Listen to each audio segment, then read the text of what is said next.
Hello students, welcome back to my channel math tutor. আশা করি তোমরা সকলে ভালো আছো। আজকে এই ভিডিওর মাধ্যমে আমরা কি পড়বো? আজকে এই ভিডিওর মাধ্যমে আমরা পড়বো রয়্যাল মার্টিন 2025 ক্লাস 3 আমার গণিত বইয়ের ফার্স্ট সামেটিভ ইভ্যালুয়েশনের 4 নম্বর অঙ্কের প্রশ্নপত্র। তোমাদের 3 নম্বর প্রশ্নপত্র আগে করিয়েছি, যারা দেখেছো খুব ভালো ব্যাপার। যদি না দেখে থাকো তাহলে এই ভিডিওর ডেসক্রিপশন বক্সে অবশ্যই সেই ভিডিওর বা এবং প্লে লিস্টের লিঙ্ক পেয়ে যাবে, সেখান থেকে তোমরা দেখে নিতে পারো। ঠিক আছে, তাহলে একের দাগের এখানে কি বলছে? সঠিক সংখ্যা বসিয়ে শূন্যস্থান পূরণ করতে বলছে। প্রথম শ্রেণীটা কি রয়েছে? 87, 84, 81, 78।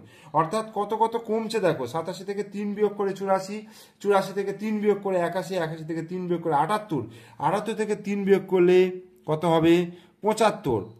ঠিক আছে, 75 থেকে 3 বিয়োগ করলে 72। ওকে, এরপরে দেখো 3, 5, 7, 9, মানে 3 এর সঙ্গে 2 যোগ করে 5, 5 এর সঙ্গে 2 যোগ করে 7, 7 এর সঙ্গে 2 যোগ করে 9, 9 এর সঙ্গে 2 যোগ করে 11, 11 এর সঙ্গে 2 যোগ করে 13।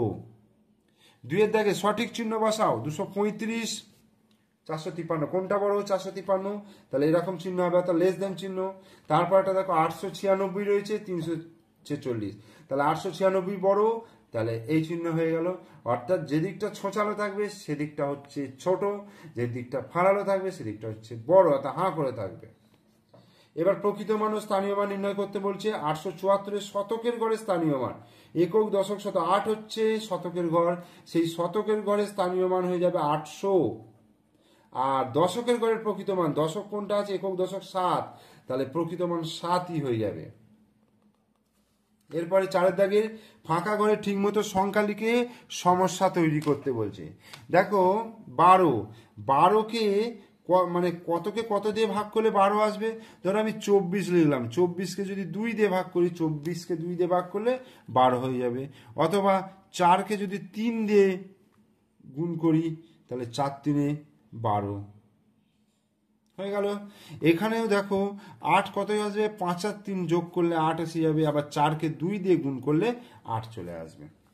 5 থেকে নিচের অঙ্কগুলি ফাঁকা ঘরে উপযুক্ত সংখ্যা বসাতে বলেছে। তাহলে এইটা আগে যোগ করতে বলেছে। 348 যুক্ত 512, 8 আর 2 10 0, হাতে 1, 4 আর 5 আর 6, 5 আর 3 8, তাহলে 860 হয়ে গেল। আর এটার ক্ষেত্রে দেখো কি করব, এখানে 3 আছে, তাহলে এখানে যদি 1 বসায়, 4 থেকে 1 বিয়োগ করলে 3 হবে। আচ্ছা, এইখানে যদি 5 বসাই, দেখো 8 কয় দিতে? 15 ধরতে হবে, তাহলে 7 দিতে, হাতে 1, 1 রেখে 2, 2 কয় দিতে? 4, 2 দিতে, এরকম হয়ে গেল 273। নিজের ইচ্ছা মতো পুঁথি সাজিয়ে সংখ্যা লিখতে বলেছে।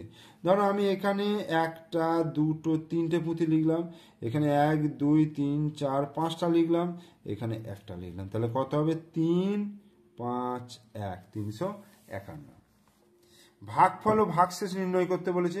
57কে 5 দিয়ে ভাগ করতে বলেছে। 57কে 5, তাহলে 5 1কে 5, 7 নামলো, 5 1কে 5, 2, তাহলে এখানে ভাগফল হচ্ছে এইটা 11 আর ভাগশেষ হচ্ছে 2। ওকে, 8 দাগে নিচের সংখ্যাগুলি থেকে 3 অঙ্কের 3টি ভিন্ন সংখ্যা তৈরি করতে বলেছে। দেখো আমি এখান থেকে করতে পারবো 5 4 1, 5 41, 1 4 5 হয়ে গেল, 4 5 1, 3টে আলাদা আলাদা সংখ্যা তৈরি হয়ে গেল। নিচের সমস্যাটি সমাধান করতে বলেছে। হাওড়া স্টেশন থেকে কাটোয়া লোকাল ছাড়লো, 522 জন যাত্রী আছে, ব্যান্ডেলে 158 জন নেমে গেলেন। এখন ট্রেনে কতজন যাত্রী থাকবে? বিয়োগ করে দিলেই পেয়ে যাব। তাহলে 522 থেকে 158 বিয়োগ করি, 8 9 10 11 12, 4 দিতে, হাতে 1, 5 রেখে 6, 6 কয় দিতে? 12, 6 দিতে, হাতে 1 2, 1 রেখে 2, 2 কয় দিতে? 5, 3 দিতে, তাহলে 364। এখন ট্রেনে কতজন ছাত্রী রইল? ছাত্রী নয়, যাত্রী। 364 জন যাত্রী রইল। তাহলে আমাদের 4 নম্বর প্রশ্নপত্র এখানে শেষ হয়ে গেল। তোমরা অবশ্যই পুরো ভিডিও দেখো, ভিডিও ভালো লাগলে লাইক করো, কমেন্টস করো, শেয়ার করো। আর আমার চ্যানেলে নতুন দর্শক হলে অবশ্যই চ্যানেলটিকে সাবস্ক্রাইব করে দিও, আর পাশে থাকা বেল আইকন প্রেস করে দিও।